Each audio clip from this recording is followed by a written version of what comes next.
তাইক কৈছিল সৰুকৈ হলেও মোক এটা চাকৰি লাগে। তাই কৈছিল মোক সৰু হলেও এটা চাকৰি লাগে। আৰু দেউতাক নোহোৱাৰ বাবে কষ্ট হৈছিল ঘৰ চলোৱাত। ঘৰ চলাবা যিহেতু দেউতাক নাই।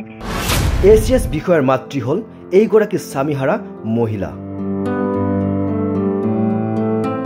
অশেষ কষ্ট আৰু ত্যাগৰ ফলত কন্যাক এই স্থানলৈ আনিলে এইগৰাকী মাতৃয়ে। আজি ঘোষণা কৰা হ'ল অসম লোকসেৱা আয়োগৰ চূড়ান্ত পৰীক্ষাৰ ফলাফল। চূড়ান্ত পৰীক্ষাত মেধাৰ ভিত্তিত উজলিছে বহু দৰিদ্ৰ পৰিয়ালৰ শিক্ষাৰ্থী। তাৰে ভিতৰত বোকাৰ পদুম হৈ জিলিকিছে বজালীৰ এগৰাকী দৰিদ্ৰ ছাত্ৰী। ACS পঞ্চম স্থানত উজলিল বজালীৰ টুটুমণি কাকতি।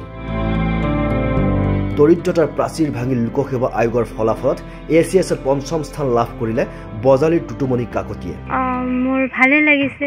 মই যিমান মানে আশা কৰি আছিলোঁ কিবা এটা পালে হয় বুলি, পাইছোঁ যেতিয়া ভাল লাগিছে।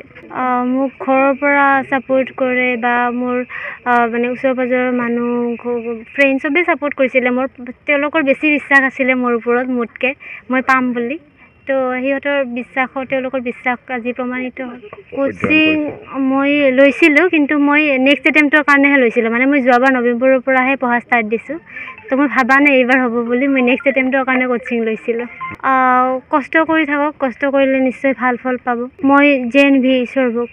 চবেই মোক বহুত অনুপ্ৰাণিত কৰিছে, বহুত সদায় মানে কৈ থাকে কি হ'ব বুলি বিশ্বাস দেখুৱাই থাকে। সেইবিলাকে মোক অনুপ্ৰাণিত কৰিছে বহুত। পিতৃৰ বিয়োগৰ পাছত মাতৃয়ে অশেষ কষ্টৰ মাজেৰে পৰিয়াল পোহপাল দি কন্যা টুটুমণিক এই স্থানত উপনীত কৰাইছে।